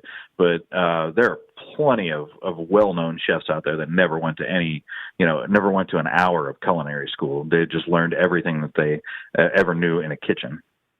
Let's talk about this term as well, because we've mentioned it a couple times. Pitmaster. What does that mean? How do you define pitmaster? Pitmaster is one of those that there's certainly been discussion about the way it's used. In Texas Monthly, we use it much more liberally. Mm-hmm. We use it kind of in the way that you would use the term chef. The term chef doesn't really designate the fact that they have, that a person has really mastered a craft. It's really about a position in a kitchen. And that's the way that we use the term pitmaster. It is the lead person in that kitchen who's in charge of the barbecue. Oftentimes in Texas, especially at smaller barbecue joints, that happens to be the owner as well. And in the way we use it, it doesn't always, it isn't only applied to people who have a specific level of mastery in barbecue cooking. So maybe the way we use it at Texas Monthly is a little misleading, but then again, if we start separating it out, when do you come? When do you graduate from being a pit hand to a barbecue cook to a pit master? Like, that could be you could really put a slight on someone. Really put a dig into somebody by no longer referring to them as a pit master, and maybe just referring them to as a barbecue cook or a pit cook or a pit hand. Thus, the wonderfulness of me hosting a show where we can dig into two words and I can try and figure out the devil's advocate point on every point that you're making. That's why I love having you on. Daniel Vaughn joining me here on the show. Talk to me about devil sauce. What's devil sauce? And you are currently on the lookout or on a mission to make the best devil sauce. Well, devil sauce is one of those terms that came up in some of my searches, and looking at old newspapers and old barbecue stories really came up when I was searching through some of Frank X. Tolbert's old stories in the Dallas Morning News and the Fort Worth Star-Telegram. He started writing back in the 30s and wrote all the way up through the 70s. So certainly put a lot of miles driving around, eating all kinds of different cuisine all around the state, but really had a heavy focus in barbecue. He's probably a lot more well-known for chili.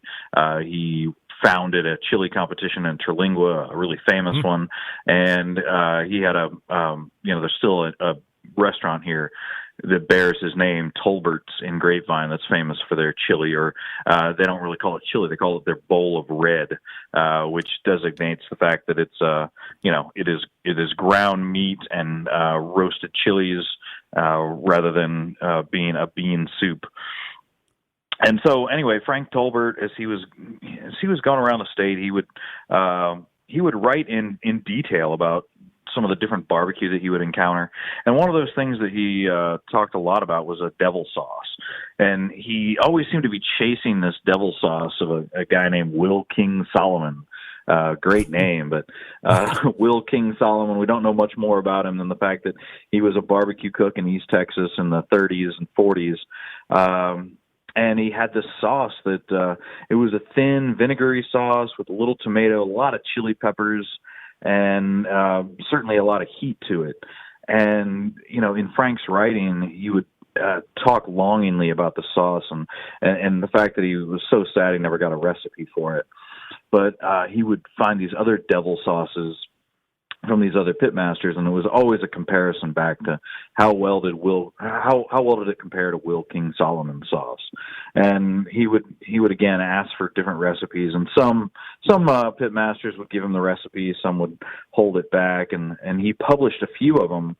And so I decided to make a few of them. You find a barbecue sauce recipe that Frank Tolbert is touting back in the 70s. Why not give it a try? Sure.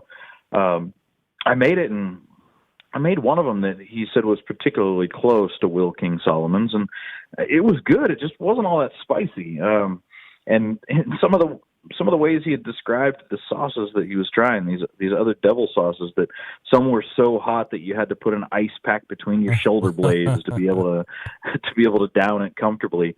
And so, I just went about concocting my own version, adding in some of my own ingredients and making it a whole heck of a lot spicier, adding a lot more cayenne and hot sauce. It's the sauce that came out of it it's an older style sauce. It's not a sweet barbecue sauce. It's certainly not one that you're going to pick up on a store shelf and squeeze on your finger and think it's tasty. Mm-hmm. It packs a punch.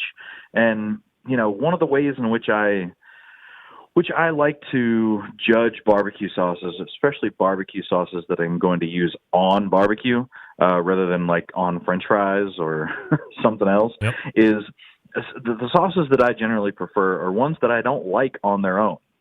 If you like it on its own, then chances are it's probably too sweet. Right. And so, I was, you concoct this. I concocted this devil sauce, and kept trying it and kept trying to dial it in. But really what I had to do is put it on some barbecue. So instead of, I went the lazy route, and instead of making my own barbecue at home, I just bottled it up and took it around to a couple of my favorite barbecue joints in the area, and poured it over top and kind of dialed in the spice level then. And so it was just a fun, kind of satisfying thing to do to try and look back at some of these old recipes, learn from some of the masters who have come before, and kind of put my own twist on it. Is there a recipe around somewhere, or are you still waiting to post? Yeah. I did post the recipe up. It's on TM BBQ, along with some of the history of devil sauces in Texas. Daniel Vaughn is the editor for Texas Monthly Barbecue when it is out. Again, the website, tmbbq.com. Get the devil sauce and see all the stuff that Daniel's writing about. And once a quarter, you will see him right here on this show. Daniel, always appreciate the conversation. Thanks so much. Yeah, great talking to you. Thank you. You got it. There he is. Daniel Vaughn, Texas Monthly Barbecue. Guests appear via the Traeger Grills hotline. Yummy. And finally, we have a spirited debate on the word chef and the word pitmaster, because I truly believe in this regard, especially, that's when you can have that conversation. Plus, Daniel not afraid to stand his ground on something that he believes he is right on, and I have no problem standing my ground on flip-flopping all around to make sure that we're looking at all angles. Green Mountain Grills, folks, one of the longest-running sponsors of the Barbecue Central show. I was just talking about that, top of the second hour. The Jim Bowie, the Daniel Boone, the Davy Crockett. If you are somebody that likes to camp, if you're somebody that is really big into tailgating, kind of going out of tailgating season right now, but maybe you are getting into a camping season, or you like to fish, and you're going to be bringing your vehicle along, or you have some type of a power supply to either plug into, or you have that 12-volt that you can go into your car with, you can run that Davy Crockett. Now, you might be thinking to yourself, well, because it is so portable and not incredibly heavy, am I sacrificing capacity and quality in order to bring it with me wherever I go? That is absolutely 100% false. It is completely portable. It has a ton of capacity, and it cooks tremendously. Just look at the email I just got from the guy saying, hey, when I don't want to deal with my stick burner, I use the Davy Crockett, and it turns out some great barbecue. Remember, pellet-driven pellets are compressed wood, so you're getting that full wood burn. Pellet cookers known for a little bit more of a lighter smoke. So if you really like the heavy smoke, you might want to get a smoking tube, which they sell at greenmountaingrills.com as well. Add a little bit more smoke into that cooking process. Now, if you're really not into the travel scene like me, you don't need the portable thing. I mean, it's certainly nice to have. You know my thought on things. You can't have near enough cookers. You never know what you're going to run into. You got to have all the options. The Daniel Boone is the next step up. You can fit probably 5-6 pork butts in there without pans. Jim Bowie, up from there, you can probably go into the 8 pork butt category if you needed to. A little less if you're going to house them in pans. But again, running off the same idea, pellet hopper, put in the pellets that you like, set the temperature in 5-degree increments all the way up to 500 degrees. You can bake, you can smoke roast, you can kind of grill in there too. I mean, you can get to grilling temperatures. You can adjust the deflector plate to kind of have that open fire access. Really good stuff. greenmountaingrills.com. That's greenmountaingrills.com. Again, longtime supporter of this show. Happy to have them aboard for as long as I have Jason Baker and the gang out there. Top quality, top-notch individuals. Constantly innovating, constantly bringing new things to the pellet grill world. And we appreciate them being part of this show. Again, greenmountaingrills.com. That's greenmountaingrills.com. Brad Taylor coming up after this. Stick around. Be right back.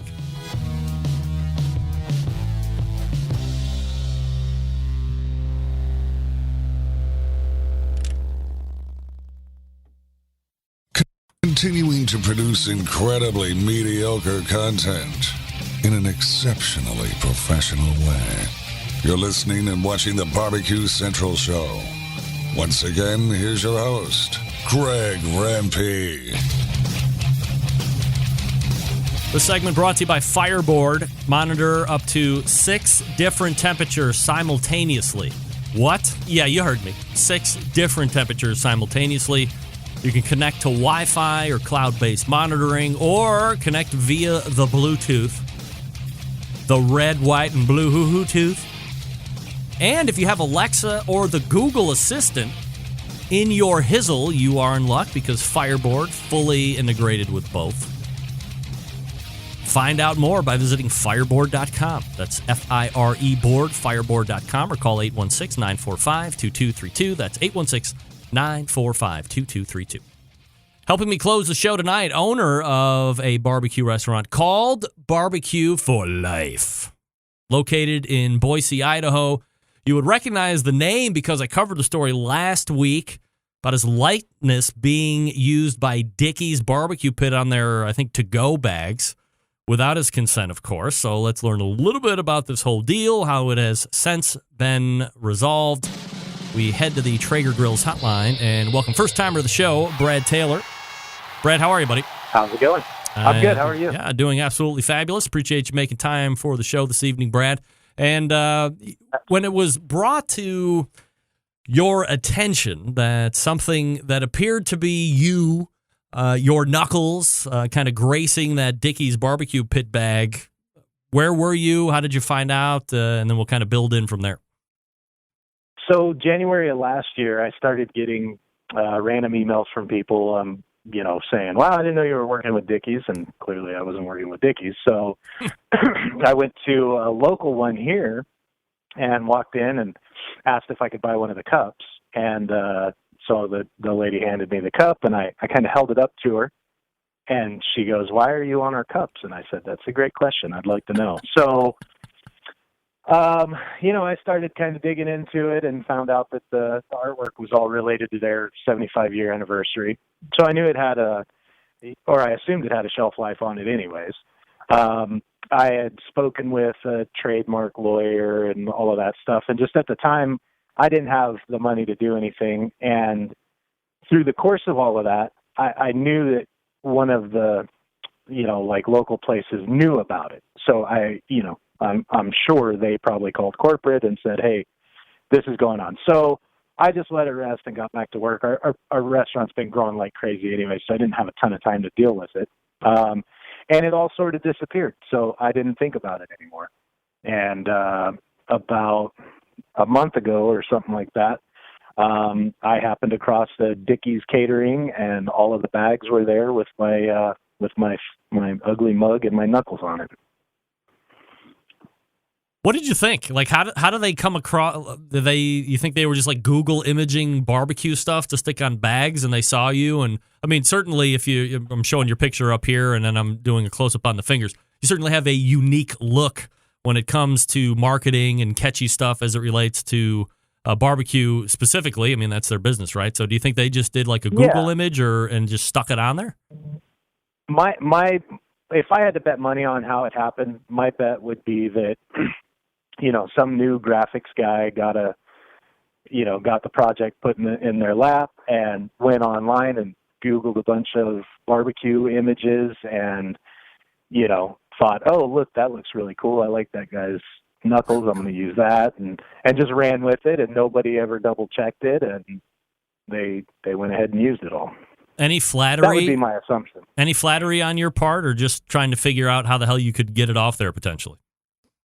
I think a lot of people that are listening would understand it. I wasn't flattered. I was extremely offended. Like when you build a restaurant, it's your whole life. It's everything. It's all we do. It's for 5 years now. That's our whole existence. And to have somebody come and just sort of take parts of it was pretty maddening, to be honest. Did you feel like, hey, we're Dickey's and we're just going to do whatever we want, and if you're just a little guy, you're probably just going to have to suck it up and take it for as long as we run these bags out? Do you think they were trying to run roughshod? Yeah, this time around. So, when it originally happened, I wasn't all that offended because I could rationally see a way that it had accidentally happened.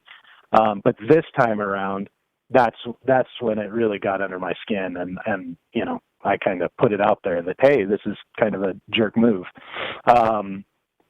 So yeah, it's the first time was an accident. Second time, I can't see how that was an accident. So there was talk about sending a cease and desist. I don't know if that actually ever transpired or if it was more, again, a local news outlet or two making calls down.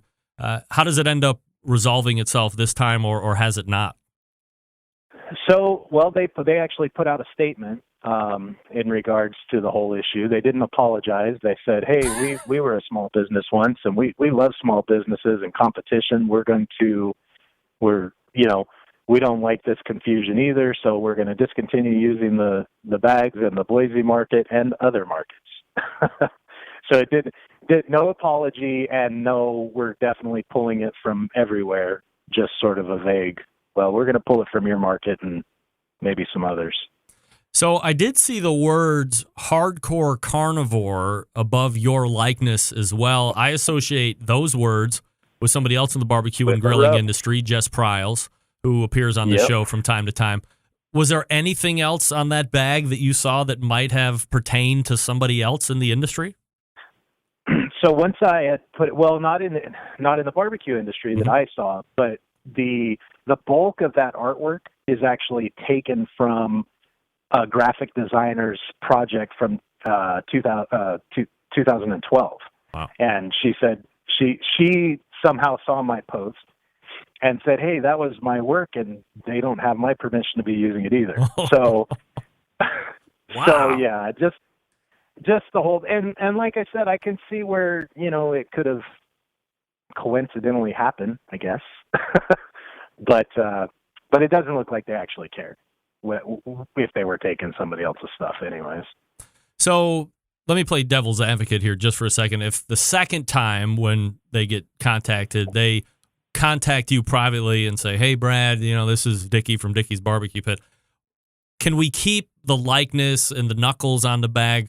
We'll give you $150,000. Let us run it through the end of the year, and then we'll be done with it. Is that a conversation you'd be willing to have, or no way? Yeah, I don't think so. I mean, everybody, I could use money for sure, but that would feel dirty. That would feel, it would be disingenuous, because I'm not supporting their barbecue, and I've worked too hard for what I've got to let somebody else use it. So I don't think so. So issue for now resolved. Yeah. Yeah. I mean, assuming that they're pulling everything, all of that, we'll just see. To be honest, I would have preferred to never even have been in this position, but hopefully it's over.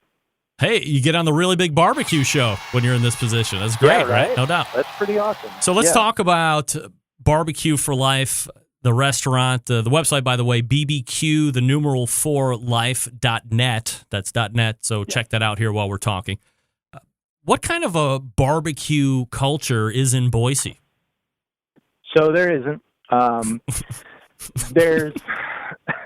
There's a handful of good barbecue restaurants where people are actually putting, real barbecue out, which is great.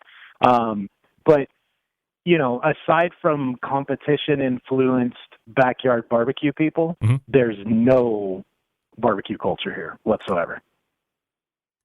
So, and that can be a little bit frustrating. When you're putting the restaurant together, because you've had kind of, I don't know if different iterations over time is the right thing to say, but you've been kind of paired up with some other businesses. You're doing your own thing, or you're being paired with like a barbecue sauce company, but you've struck out since then and made it Barbecue for Life. When you're putting together the menu, I see there's some vegan options in there as well. How are you putting together that menu to push the barbecue agenda as you see fit, but then also be viable in the Boise, Idaho area? So what I've done is, when I originally started out, we had the barbecue that I built and mounted to the back of my truck, and we had a travel trailer that I had converted into a kitchen. So we had extremely limited space, so the menu was extremely limited. I think to start out, we had tri-tip baby back ribs and pulled pork and a couple of sides, and that was it. So we did that for about 7 months and then moved into, and during that time we paired up with a local sauce company. We took on their name. They were supplying us with sauce. It worked for both of us. We moved into another a restaurant that was attached to a hotel. So there we were able to start expanding the menu a little bit. But I don't like adding a ton of things to our inventory. So it's all sort of spin-off stuff. You know, the trimmings from the tri-tip I can then grind, and now we're making meatballs, hamburgers, and, you know, now that I've got a grinder, now we got a pork sausage as well. And it just sort of our menu sort of grows that way.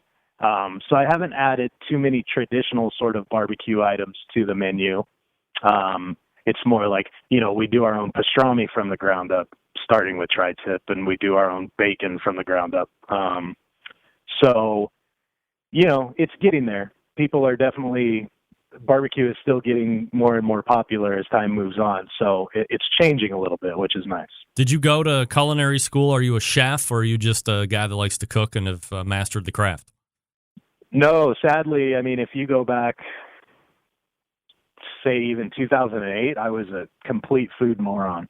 Like microwave burritos, bologna and cheese sandwiches. I happily ate at Fridays and Red Robin and all of that.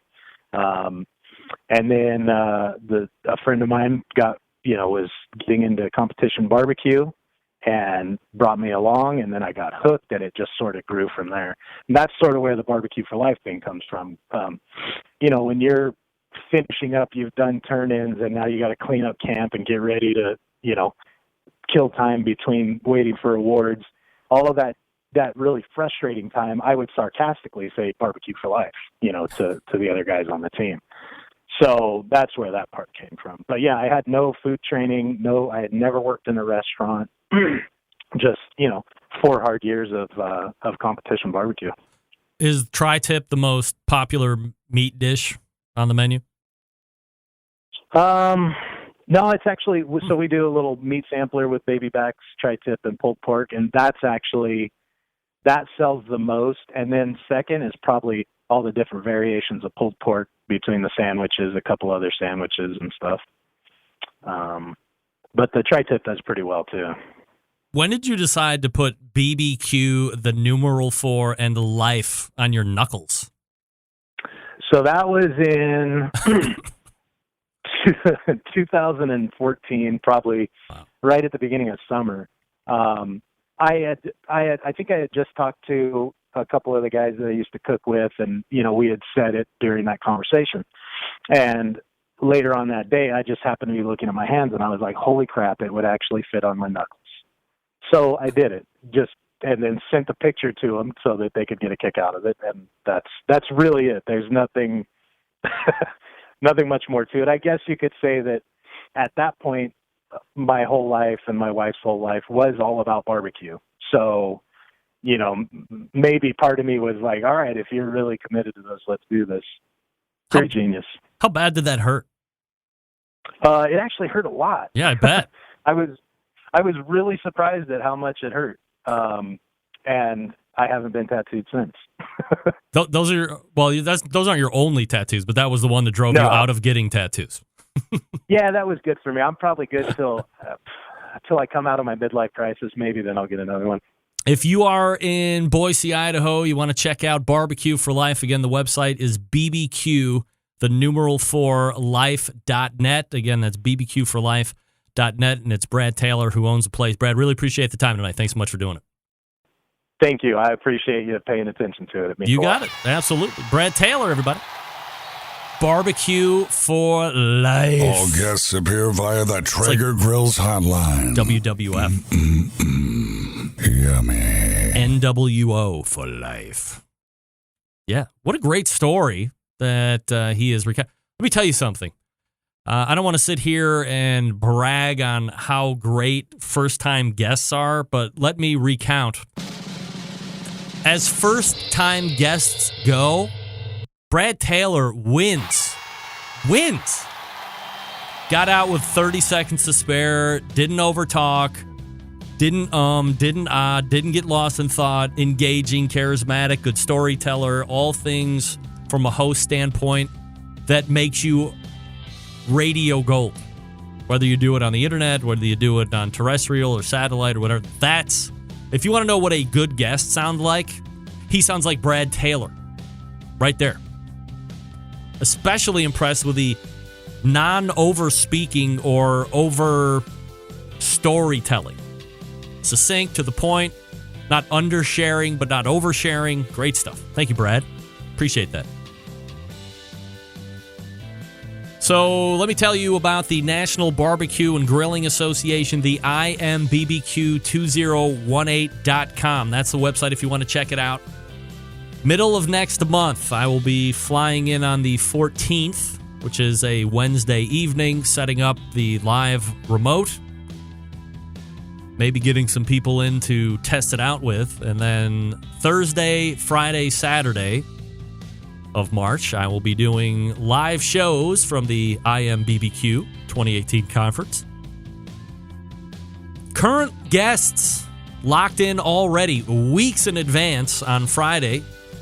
5-time Memphis in May World Grand Champion Chris Lilly from Big Bob Gibson's is in. Sam Jones is also in on Friday from Skylight.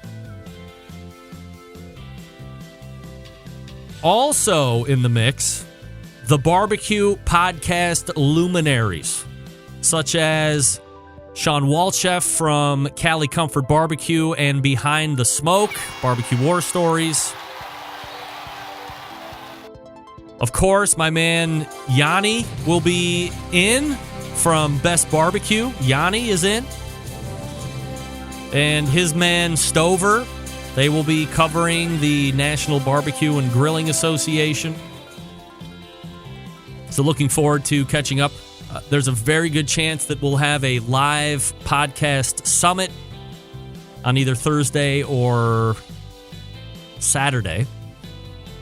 Also potentially scheduled Myron Mixon, 4-time grand champion over at Memphis in May, plus multiple-time grand champion through FBA and KCBS. Really, like one of the most prolific competition barbecuers ever. Mike Mills is tentatively scheduled for Thursday. His daughter Amy Mills also tentatively scheduled. So a host of barbecue who's who. A lot of people aren't going this year, which is kind of disappointing, but I will be there. That's mid-March, IMBBQ2018.com. Register if you're going to be around Dallas-Fort Worth. Stick around. We'll be right back to wrap the show.